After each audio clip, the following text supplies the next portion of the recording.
My name is Chris Bedford. I am president of the Center for Economic Security, a nonprofit that helps communities plan and transition to a healthy local economy, beginning with food. On July 6, 2009, the City Commission of Benton Harbor contracted with me to develop a local food plan for the city.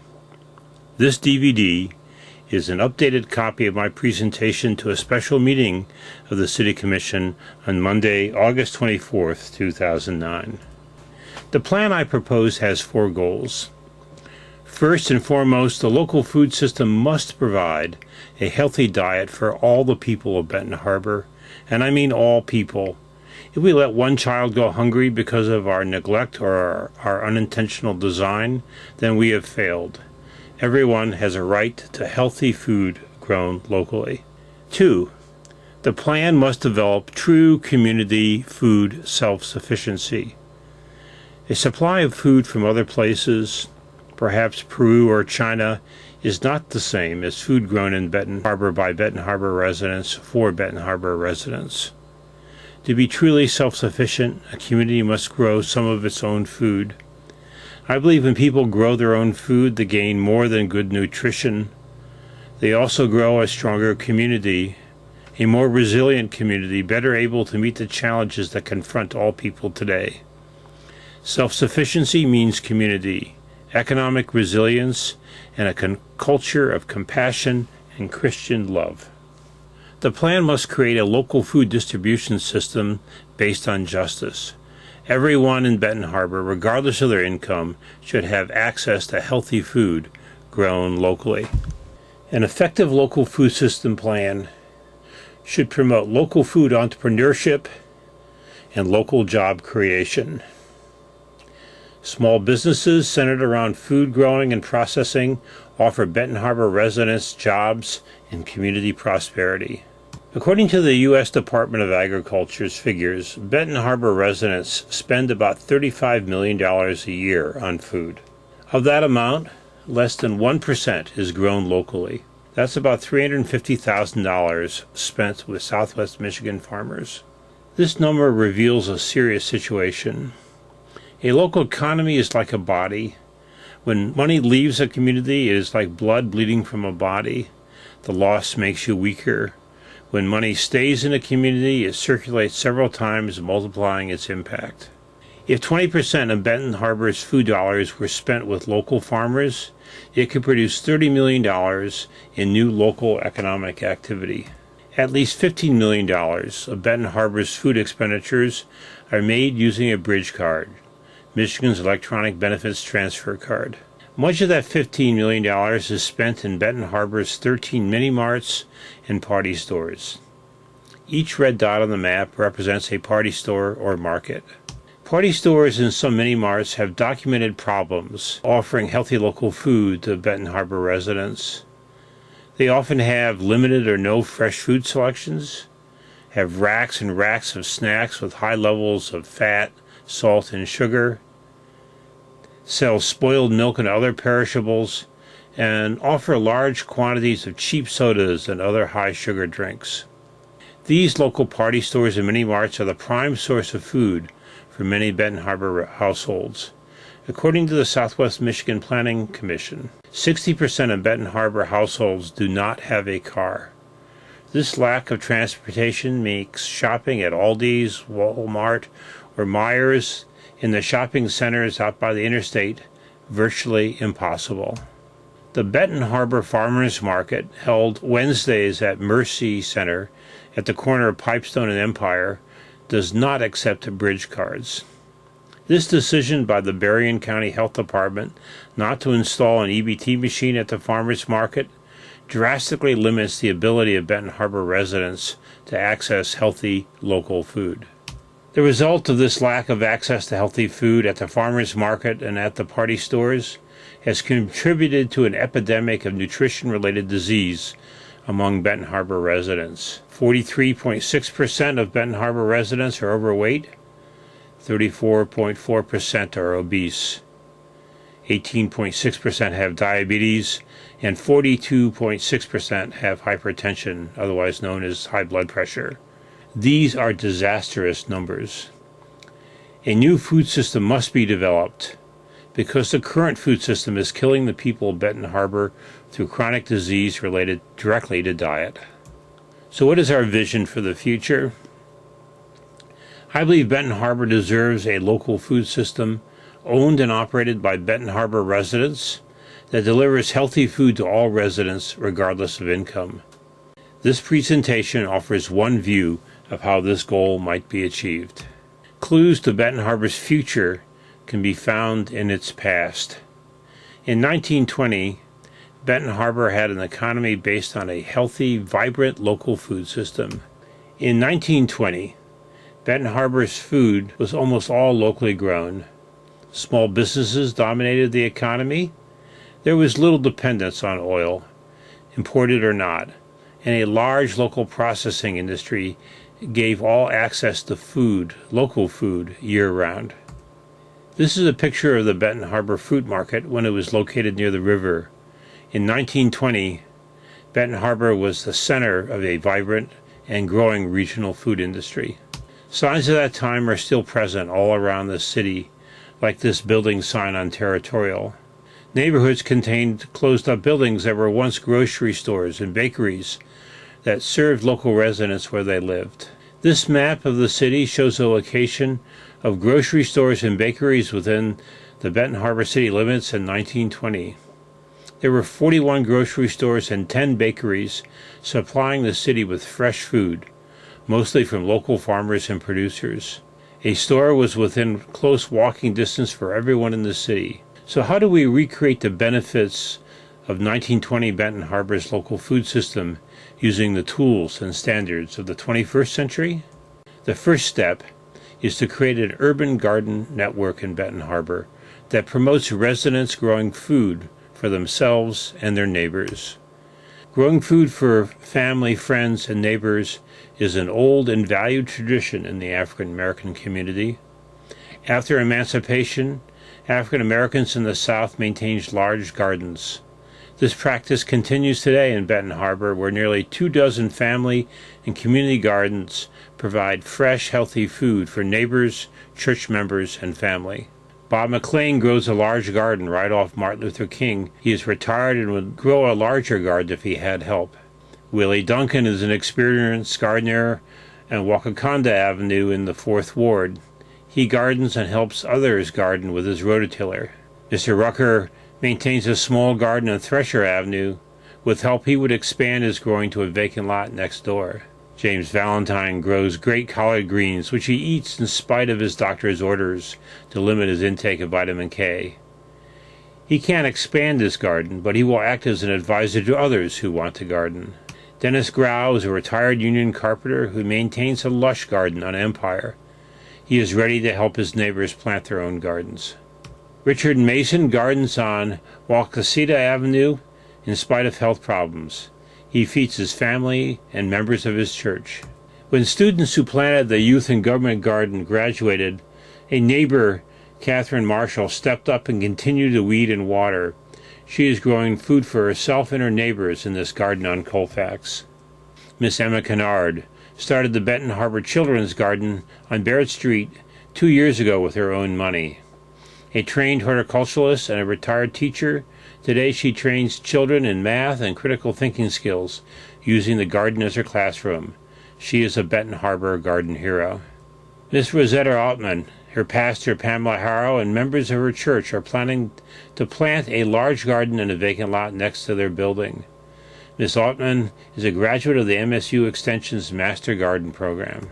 Reverend Willie Lark of St. John's Missionary Baptist Church is developing a large-scale urban gardening program at his church. He has begun by giving young parishioners training in the skills and science of growing at Dr. Leroy Ray's Farm Research Cooperative in Bloomingdale. In addition, he plans to plant a 2 to 4 acre garden on his church grounds just off Euclid in Benton Township. In all, I found 22 urban gardens in Benton Harbor, some small, some large, but all beginnings of a true urban garden system in the city. These gardens are the work of dedicated Benton Harbor residents who, on their own, have taken up the challenge of feeding themselves and their neighbors. The goal of this proposed local food system plan is to have the current 22 urban gardens expand into 100 urban gardens during the 2010 growing season. Some will be expansions of existing gardens, some will be new gardens done by neighbors, some by churches. All will be acts of hope in life. We can feed everyone a healthy diet.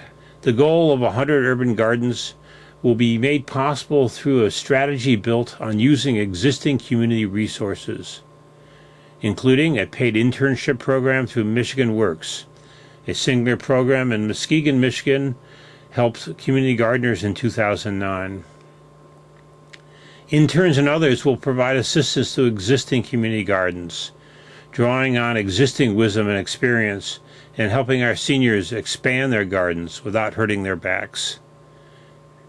And the interns and other volunteers will help churches start their own gardens. The first question most people ask is there enough land in Benton Harbor to feed its people? The answer is no.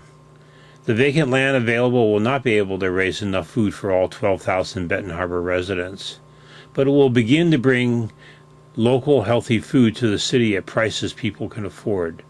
There is enough land to begin this process of self-sufficiency. To find out what might be possible, I surveyed the part of Benton Harbor that lies between Pipestone and Colfax, Britain and Empire, to find out what urban gardens already existed and where new expanded gardens might be located. The red dots on the map indicate where urban gardens currently exist. The green areas represent vacant lots that could be used for urban gardens. There are over 50 separate lots that could be resources for the Benton Harbor Urban Gardening Program. On lots where soil contamination may be a factor, gardens could be planted on raised beds like these in Detroit's Lots of Greens Gardens. Leela Vanway, market master of the Benton Harbor Fruit Market, wants to build even higher raised beds to enable people in wheelchairs and people with bad backs to garden. So, is the goal of 100 urban gardens a realistic goal for Benton Harbor in 2010? What resources are available to the community to achieve that goal? Such a program can draw on 4 major resources. Benton Harbor has many skilled gardeners who already live in the neighborhoods of the city. A growing number of churches and the Band of Brethren are committed to achieving a kind of just food system that feeds everyone healthy food. MSU Extension's Master Gardener program has 3 current students who have a community service requirement.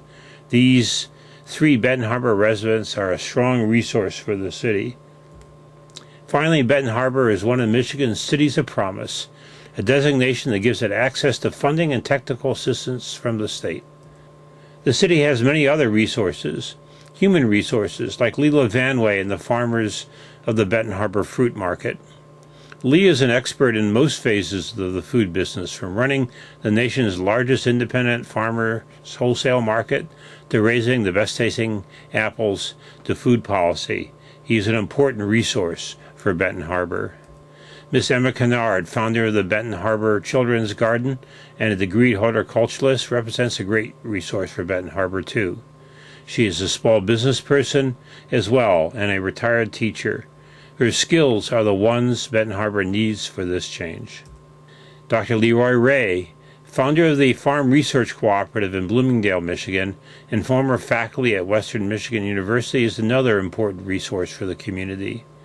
The Farm Research Cooperative teaches young African Americans about the practice and science of growing food. Dr. Ray is an inspirational figure with nearly a half a century of experience. The Berrien County MSU Extension, under the leadership of Joanne David Heiser, operates an effective food and health education program out of the Mercy Center on Pipestone. These young people, too, represent an important resource for Benton Harbor. The Mercy Building itself is a resource.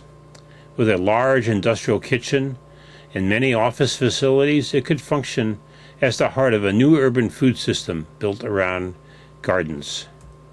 The energy of the Arts District activists could provide the new urban food system with a kickstart of culture and creativity. Humans do not live by bread alone. They need music and art too. The second goal of this proposal is to create a just urban local food distribution system. This means fresh local food should be readily and easily available to all residents of Benton Harbor, regardless of income. The first step would be to secure EBT access at the farmers market. Many Benton Harbor residents depend on the Michigan Bridge Card for money to purchase food. Right now, they can't use their Bridge Card at the farmers market. The Berrien County Health Department, which runs the Benton Harbor Farmers Market at the Mercy Building, could easily set up an EBT Bridge Card machine. The Benton Harbor City Commission could take steps to require that all party and convenience stores in the city stock fresh produce and food as a condition of doing business. A local nonprofit or entrepreneur could set up an urban food truck to bring food directly into Benton Harbor neighborhoods.